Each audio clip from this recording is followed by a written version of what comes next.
Hey, what's up, guys? Mike here with a couple more picks for this awesome month of January. Kicking things off from Mary Sue DeConnick and our friends over at Image Comics, Bitch Planet, #2. Following up last month's Runaway Cellar, following the gals up in Space Prison in all their Space Prison glory.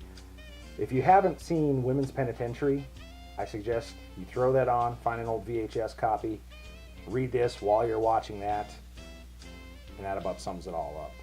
Also from our friends at Image Comics and Matt Fraction, who you guys know after his killer run on all sorts of Marvel books over the last year.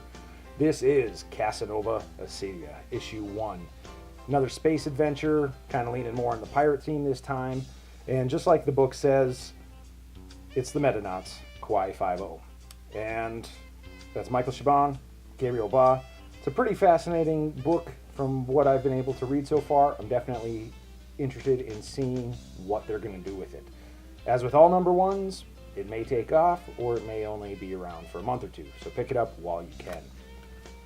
Also from Image Comics and Jonathan Hickman, one of my favorite authors, The Dying and the Dead, a telltale story of clones, espionage.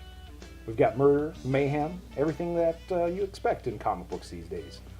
The Dying and the Dead.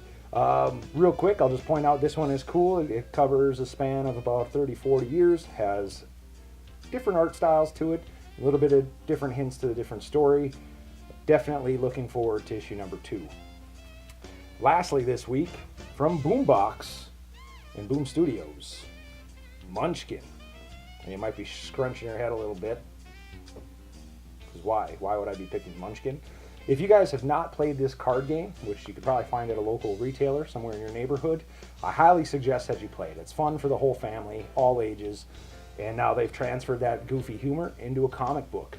Kicking things off on issue #1, you'll be able to find this on the all ages rack at your local store. Check it out, and I'll see you guys at the shops.